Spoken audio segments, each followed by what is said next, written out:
Assalamualaikum warahmatullahi wabarakatuh. Selamat pagi anak-anak. Hari ini kita belajar tematik tema 9 bersama Bunda Rizka.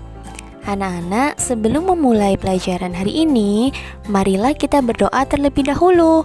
Membaca doa sebelum belajar. Bismillahirrahmanirrahim.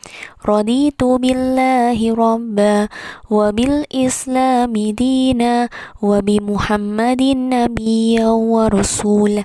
Rabbi zidni ilma warzuqni fahman. Anak-anak, hari ini kita belajar tema 9, Kayanya Negeriku, subtema 2, Pemanfaatan kekayaan alam di Indonesia. Pembelajaran 4, 5, dan 6.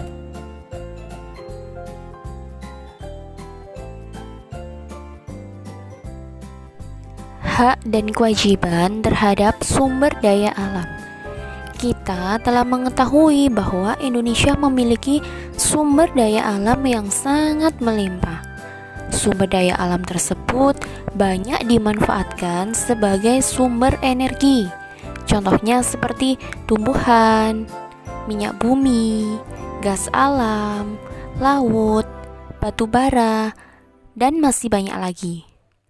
Semua sumber daya alam tersebut perlu dimanfaatkan dengan bijak agar masyarakat dapat sejahtera dan menikmatinya secara terus-menerus hingga anak cucu kita nanti bisa merasakan kekayaan sumber daya alam yang kita miliki saat ini.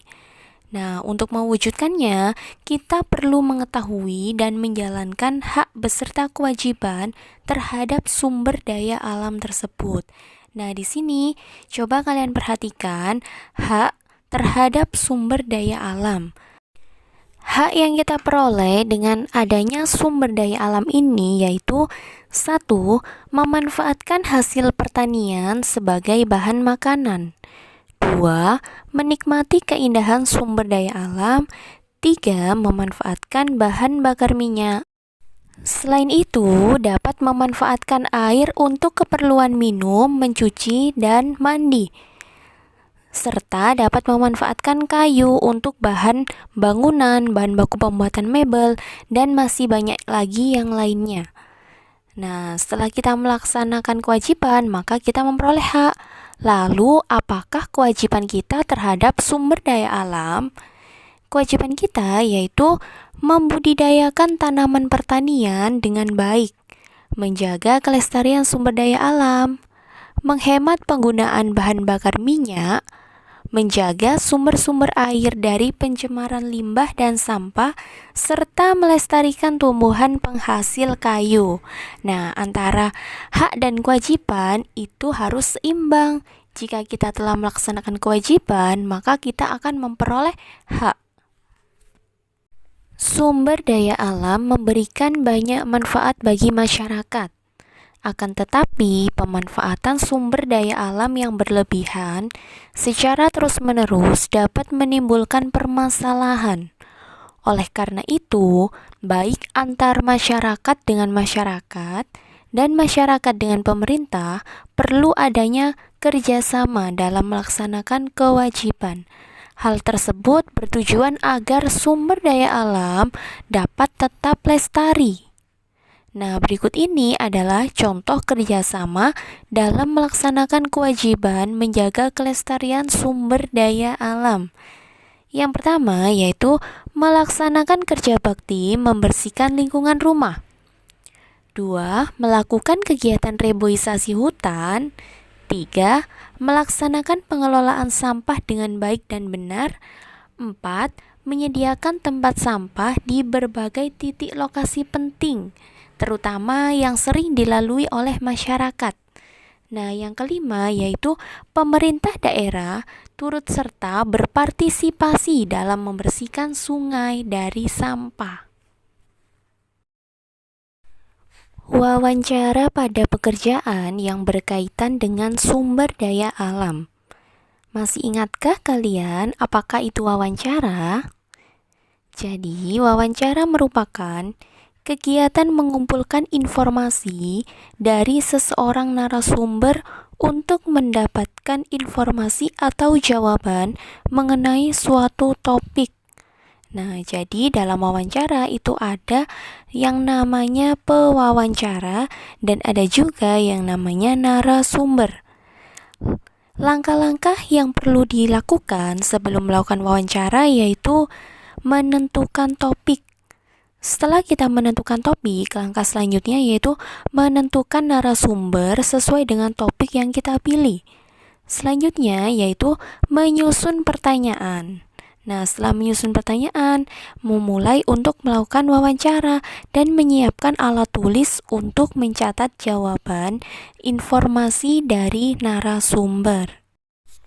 Narasumber yang dipilih boleh nelayan, boleh petani. Misalnya kalau nelayan bertanya tentang cuaca yang cocok untuk mencari ikan atau hasil tangkapan ikan, serta konservasi sumber daya laut.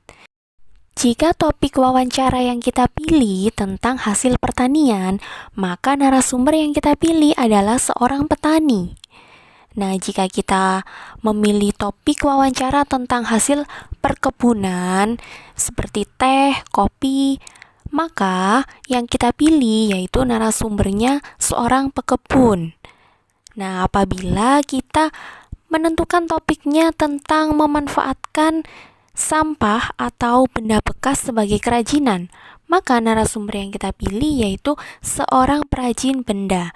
Jadi dalam memilih narasumber itu harus sesuai dengan topik yang kita tentukan. Jangan sampai kita salah pilih narasumber.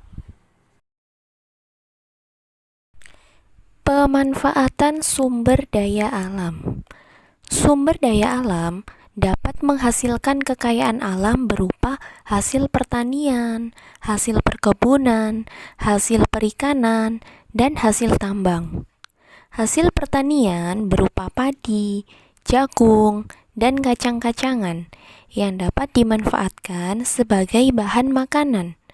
Hasil perkebunan berupa kopi, dimanfaatkan sebagai bahan minuman, dan tebu sebagai bahan pembuatan gula pasir. Teh juga digunakan sebagai bahan minuman. Serta hasil peternakan berupa daging, telur, dan susu dimanfaatkan sebagai sumber protein hewani. Setelah menyimak penjelasan dari Bunda, tugas anak-anak hari ini adalah menjelaskan pemanfaatan sumber daya alam. Pupena halaman 135 dan 136. Di situ ada ayo berlatih nomor 1 dan nomor 2. Sekian video pembelajaran dari Bunda, semoga bermanfaat. Mari kita akhiri pembelajaran pada hari ini dengan mengucapkan hamdalah bersama-sama. Alhamdulillahirabbil alamin. Tetap semangat belajar dan selalu jaga kesehatan. Bunda akhiri, wassalamualaikum warahmatullahi wabarakatuh.